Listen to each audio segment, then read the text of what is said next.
Olá, queridas mulheres aí da nossa Igreja Filadélfia. Nós estamos na semana de oração, semana de intercessão pela família, onde a igreja está estudando o tema Deus não desiste da família. E a irmã Esther, então, me convidou para trazer duas reflexões nesse momento, né, nesse tempo em que a igreja está em intercessão e oração pelas famílias. E hoje nós vamos falar de uma forma bem especial aí sobre um coração que descansa na graça. Estou unindo aqui, né, a semana de oração da Confederação das Uniões Auxiliadoras Femininas com o tema que a Esther nos passou, a Esther sugeriu, tá bom? Para quem não me conhece, eu sou Mirtes, sou uma coordenadora regional da Confederação aqui em São Paulo, tenho atuado na Igreja Congregacional de Camilópolis, ao lado do meu esposo, pastor Oswaldo, e tenho trabalhado com as mulheres aqui na igreja, além de ser a vice-presidente da nossa federação, né, da ASPIC, da Federação de Mulheres. Então, vamos refletir um pouquinho em relação a esse tema. E a Esther me passou então para tratar sobre a história de José, numa perspectiva desse coração que aprende a descansar na graça, que aprende a confiar, que perdoa, que entrega, que não permite que as feridas, que as dores, né, firam, machuquem a sua alma, o seu coração e a sua mente, gerando peso. Então, nós vamos falar sobre isso. E vamos começar pensando assim: olha, mesmo quando a gente faz tudo errado, mesmo quando a gente toma decisões que não deveria tomar, mesmo quando a gente perde o controle de alguma circunstância na nossa história, Deus não desiste de nós. Mesmo que a família cometa erros, e a família muitas vezes comete erros, muitas vezes pai magoa filho, filho magoa pai, a mãe sofre com algumas situações envolvendo os seus filhos, o esposo e a esposa sofrem com situações de mágoas, de tristezas, de palavras, às vezes atravessadas e ofensivas, que um desfere para o outro. Às vezes, os filhos, né, eles sem perceber, eles geram uma dor, uma ferida imensa no coração dos seus pais. Família é assim, família é composta de pessoas, e pessoas têm as suas imperfeições, e nestas imperfeições muitas vezes ferem, magoam, tomam atitudes que são completamente contrárias àquilo que Deus tem planejado e tem preparado para a família. A família de José não era diferente. O texto que a gente vai usar como base é o texto de Gênesis, no capítulo 50, a partir lá do verso 15 até o verso 21, que é lá no finalzinho já, quando José viveu, né, todas as experiências que ele viveu com Deus. Ele teve sonhos quando ele era adolescente, ele teve visões de Deus para um futuro da sua história que ele, naquela época, não conseguia compreender, mas que ele creu. Ele levou isso para o seu pai, ele compartilhou isso com seus irmãos, porque ele mesmo, adolescente ainda naquela época, não conseguia compreender bem isso. Mas, assim como muitas vezes acontece no seio da família, então essas feridas, essas dores, a inveja, os ciúmes, a incompreensão de algum propósito divino, algo chegou na vida de José. E os seus irmãos começaram então a odiá-lo, a desprezá-lo. Eles tinham inveja dele, ao mesmo tempo que ele era filho, um filho amado por José, porque era filho de Raquel, aquela por quem, desculpem, um filho amado de Jacó, aquela Raquel por quem Jacó trabalhou 14 anos. Então ele tinha algo muito especial com José. e os irmãos não conseguiam lidar com isso, e começou a crescer aquela inveja, aqueles ciúmes, a divisão na família. Então, tanto a preferência do pai quanto os ciúmes dos filhos começaram a gerar feridas imensas no meio daquela família. Anteriormente, a gente conhece a história, né? Se você não conhece, leia, porque é muito interessante, desde lá do capítulo 25 de Gênesis até passar por toda a história de José também. Nós sabemos que a própria mãe de José e a outra esposa de Jacó, Lia, elas tiveram entre si as suas disputas, as suas brigas, e os filhos assistiram tudo isso. Então, quando José era preferido por Jacó, talvez na mente daqueles meninos, dos outros filhos, vinha toda aquela história de como as mães deles sofreram rejeição, quanto que Jacó amou mais a Raquel e não deu tanta atenção a Lia e as duas concubinas que foram dadas para ele como esposa. Ou seja, no meio de uma família, feridas emocionais podem se estabelecer de uma forma profunda e podem passar de geração em geração. Se nós não pararmos, não avaliarmos e não entendermos que existe um momento que a gente tem que colocar um ponto final nessa história. E o que que aconteceu na vida de José? Então a gente começa a perceber na história desse menino José, né, lá desde o capítulo 37 de Gênesis, que ele vai sendo, de uma certa forma, desprezado pelos seus irmãos, ele vai sendo perseguido pelos seus irmãos. E quando ele vem, o pai fala: então, olha, vai lá, né, e leva para os seus irmãos uma refeição e vê como eles estão lá no campo, pastoreando os rebanhos. Os irmãos criam uma estratégia, armam uma cilada, jogam José num poço, abandonam José ali, zombam de José, humilham José, fazem bullying com José. Quantas situações aquele rapaz passou aos seus 17, 18 anos, e culminando com o quê? Com aquilo que nós conhecemos da história. José foi vendido como escravo, foi parar na casa de um homem que era um grande líder do povo egípcio, e ali, enquanto ele trabalhava na casa daquele homem e fez tudo prosperar, porque Deus abençoava José, porque tinha propósitos na vida de José, ele é traído novamente. E aquela mulher, a esposa de Potifar, coloca os olhos sobre ele, deseja José e age de uma forma muito leviana para com José, que quando a rejeita, então a rejeição gera nela essa grande dor. E ela desconta, vingando-se, dizendo que foi José quem tentou abusar dela, quem tentou forçá-la numa relação. E isso traz, mais uma vez, grandes perdas na vida desse jovem, grandes dores na vida desse jovem, e ele vai parar na prisão. Na prisão, José, que escolheu viver os seus valores, que escolheu firmar a sua fé em Deus, que cresceu enquanto sofria, que foi amadurecendo na marra, nas dores que a vida acabou trazendo para ele em consequência de todas aquelas feridas e dores emocionais que faziam parte da história da sua família. José escolheu viver a fidelidade, o compromisso com Deus, firmar os seus valores, ser um homem que cumpre o propósito de Deus, que vive o que o pai ensinou, mesmo estando distante de casa, e ele prospera até na prisão. E quando isso acontece, então a gente também lembra, né? Se você não lembra, vai lá, já falei, ó, de 25 que começa a história de Jacó, até lá no capítulo 50, você consegue ler a história de Gênesis e vai ver como é maravilhosa essa história, que envolve essa família e que foi trazendo grandes situações ali para a gente refletir. Na prisão, ele prospera, revela sonhos para dois servos de Faraó que estavam presos, e os sonhos se cumprem exatamente como José falou. Passado algum tempo, o próprio Faraó tem aquele sonho das sete vacas magras, das sete vacas gordas, e ninguém sabia identificar aquele sonho, definir, decifrar aquele sonho. Até que o copeiro do rei lembra que quando ele estava preso, José revelou o seu sonho e que tudo se cumpriu exatamente como era, tanto para ele quanto para o outro, que era o padeiro. E ele fala assim: Olha, tem um homem que é capaz de saber decifrar esse sonho.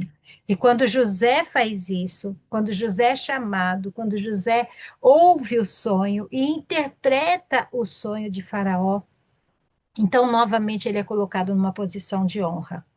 Aí todos aqueles sonhos da adolescência, todas aquelas revelações da adolescência começam a ganhar forma. E José é colocado como um governador no Egito. 7 anos de grande prosperidade, as 7 vacas gordas, 7 anos de grande escassez, de grande fome, de falta, de ausência de chuva, e o mundo conhecido ali ao redor começa a entrar em colapso. José, um homem segundo o coração de Deus, que tinha sido ungido para grandes coisas na presença de Deus, ele traz soluções. E ele começa então a fazer o reino do Egito prosperar como nunca tinha prosperado na história. E quando isso acontece, a fome chega, alcança o acampamento de Jacó e de toda a sua família, inclusive dos irmãos que o venderam. E esses irmãos têm que vir comprar comida no Egito. E comprar comida das mãos daquele que um dia eles jogaram no poço, que um dia eles humilharam, que um dia eles traíram, que um dia eles enganaram. E esse menino, então, agora é o segundo em poder em todo o Egito. E aí a gente chega nesse capítulo 50 e chega exatamente no ponto onde a gente pensa assim: se Deus tem um propósito para a família, será que os nossos erros, as nossas escolhas, as nossas atitudes podem impedir o projeto de Deus? Será que de alguma maneira a gente pode atrapalhar para que o projeto de Deus não se cumpra? E se você olhar para o texto, você vai ver que não, que apesar de todas as voltas que a história de José deu, Deus cumpriu sobre ele o seu propósito. E José era muito consciente disso. Quando os irmãos vêm, ele reconhece e ele prova o coração dos irmãos para ver se houve alguma mudança ou se eles ainda seriam capazes de fazer a mesma coisa que fizeram com ele e com outras pessoas. E ele prova o coração dos irmãos, mandando trazer Benjamim, seu irmão mais novo, filho de Raquel, e ali, então, os irmãos entram em desespero. E eles falam: Olha, meu pai já perdeu um filho, agora vai perder o segundo. Ele não vai aguentar essa dor. E José começa a perceber que uma mudança tinha acontecido na vida dos irmãos ali durante todos aqueles anos que ele ficou distante. Ao mesmo tempo que José tem uma dor imensa no seu coração, porque toda humilhação, toda traição, todo abandono, toda rejeição, toda acusação, toda calúnia, tudo aquilo que fazem contra nós gera dor, gera ferida. Não significa que não machuca, que não dói, que não é difícil lidar com situações, mesmo vindo de pessoas que nós amamos tanto, ou talvez principalmente vindo de pessoas que nós amamos tanto. E José então tinha uma dor dentro do coração dele, mas ele sabia que algo da parte de Deus ia acontecer porque Deus o colocou numa posição de honra. E lembrando, ele desenvolveu esse relacionamento com Deus durante toda a sua história, durante todo o tempo que ele esteve distante, ele não se afastou do Senhor, distante de casa, mas não distante de Deus.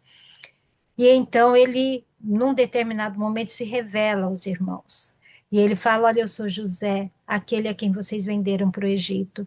E os irmãos entram em desespero e falam: agora ele vai nos matar, agora nós estamos perdidos, porque hoje ele não é mais um menino de 17 anos, mas ele é um regente no Egito, um homem de 40 anos, um homem capaz de tomar decisões firmes, um homem que mudou a história do Egito e nós estamos perdidos. Mas José, em nenhum momento, diz para os irmãos: agora vocês vão ver, olha como vai ser, tá vendo? Agora vocês vão comer na minha mão. Nunca. ele trouxe isso como retribuição. Ao contrário, ele diz: volta lá, busca meu pai, busca meu irmão, busca as mães, traga as mulheres, venham com seus filhos e eu vou dar para vocês tudo o que vocês precisam no Egito. Capítulo 50, Jacó morreu. Jacó morreu, os filhos estão no Egito, eles receberam terra, receberam gado, mas na perspectiva de quem tem culpa no coração, em algum momento a vingança vem. Na perspectiva de quem não consegue lidar com as suas culpas, você entende isso? Em algum momento ele vai se vingar. E agora nosso pai morreu, não existe mais razão para ele fazer de conta que nos perdoou. Mas para qual surpresa deles?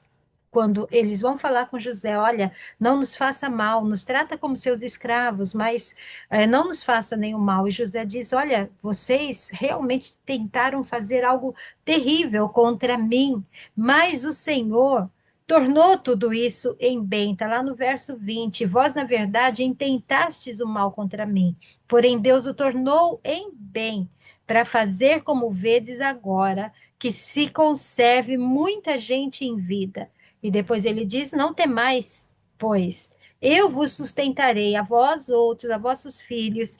E assim, o próprio José consolou o coração deles. Entende? Quando Deus age na nossa vida, quando nós escolhemos viver o propósito de Deus, em vez de ficarmos sofrendo pelas dores, feridas e angústias que as pessoas nos causam, nós conseguimos olhar por perspectivas diferentes. Nós conseguimos entender que talvez aquela pessoa que nos ofendeu não sabia fazer de outra forma, que talvez ela não sabia lidar com as suas próprias frustrações, com os seus próprios pecados e descontou isso em cima da gente. Não justifica o erro de quem faz o mal, mas nós é que precisamos aprender a proteger o nosso coração. E de alguma forma, durante todo o processo que José viveu, ele aprendeu. Ele aprendeu a proteger o seu coração. E ele escolheu o perdão em vez da vingança. Ele escolheu a graça em vez do ódio. Ele escolheu o acolhimento em vez da rejeição e do abandono. Você entende isso? É exatamente sobre isso que hoje a gente está tratando aqui. O nosso coração precisa aprender a descansar na graça de Deus. Os irmãos culpados não conseguiam descansar. O seu coração deve ter remoído, né? A sua mente, sua memória remoeu aquelas maldades, as dores, talvez os gritos de José por todos aqueles anos. José sofreu, sofreu na pele as consequências das maldades dos seus irmãos, mas ele escolheu dormir em paz. Ele escolheu o caminho da graça, ele escolheu o caminho do perdão. E hoje aqui o que eu trago para você é exatamente isso. Quando a gente vive situações difíceis na família, marido com esposa, esposa com marido, filhos com pais, pais com filhos, irmãos com irmãos, muitos escolhem passar anos e anos sem se falar. Escolhem a dor da raiva, da mágoa, da decepção, da frustração e permanecem naquilo, e isso vai gerando feridas imensas na sua alma. Mas quando você olha na perspectiva divina, e você entende que Ele nos perdoou, nós devemos perdoar também, como na oração do Pai Nosso, perdoa as nossas dívidas, assim como nós perdoamos aos nossos devedores.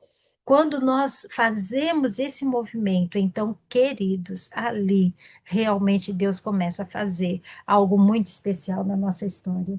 E eu quero dizer isso para você, então. Escolha o caminho do perdão, escolha deixar ir todas as feridas, mágoas, decepções, frustrações.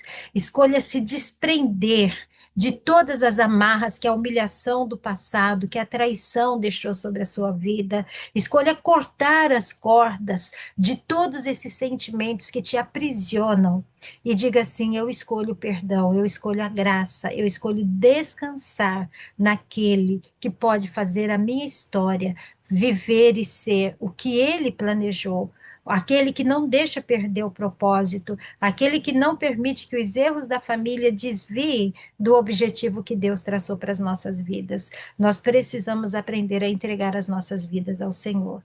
Então eu te convido a fazer isso nesse dia, durante esse dia, refletir em relação a tudo isso e escolher o caminho do perdão. Na revista Vida Cristã tem alguns pedidos, né? Tem algumas questões de reflexão que diz assim, olha, quais pesos emocionais e espirituais eu tenho carregado sozinha? Será que nós temos carregado os pesos das coisas que fizeram contra nós e não conseguimos nos desvencilhar disso? É a hora de cortar a corda e liberar o perdão para si e para o próximo. Nós temos buscado descanso em Deus ou apenas tentamos resolver tudo com as nossas forças? José podia ter escolhido resolver tudo com o seu poder, podia ter escolhido jogar seus irmãos na prisão, podia ter escolhido fazê-los sofrer, mas ele escolheu o caminho do perdão. Ele escolheu resolver as coisas segundo a perspectiva divina. Que seja assim sobre a sua vida também. De que maneira você pode experimentar o descanso que o Senhor oferece? Perdoando, entregando, deixando ir, parando e avaliando o que gera peso emocional na sua vida hoje, dizendo: chega, basta, não quero mais. E daí tem os motivos de oração. Vamos orar hoje, então, pelo quê? Para que nós possamos aprender a descansar na graça de Deus, entendendo que nada e ninguém pode impedir o projeto que Deus tem na nossa vida. Vamos orar para que nós aprendamos o poder de escolher viver os valores, firmar a nossa fé, deixar a graça lavar a nossa alma, tirar os pesos e curar as nossas feridas. Vamos orar também para entregar para o Senhor toda a preocupação e todo o cansaço. Nós precisamos entregar as pessoas que nos feriram nas mãos do Senhor, aquelas que nos fizeram mal de alguma maneira, entregar, Senhor, eu não posso mudar isso, eu não posso resolver isso, aconteceu, me machucou, me feriu, eu clamo a cura, mas também eu quero clamar pela vida dessa pessoa para que ela compreenda aquelas preocupações que nós não temos como resolver, a preocupação com o filho, a preocupação com as finanças do lar, a preocupação com a vida espiritual da família, a preocupação com o futuro, a preocupação com o mundo ao nosso redor. Toda preocupação gera ansiedade, e a ansiedade rouba o descanso.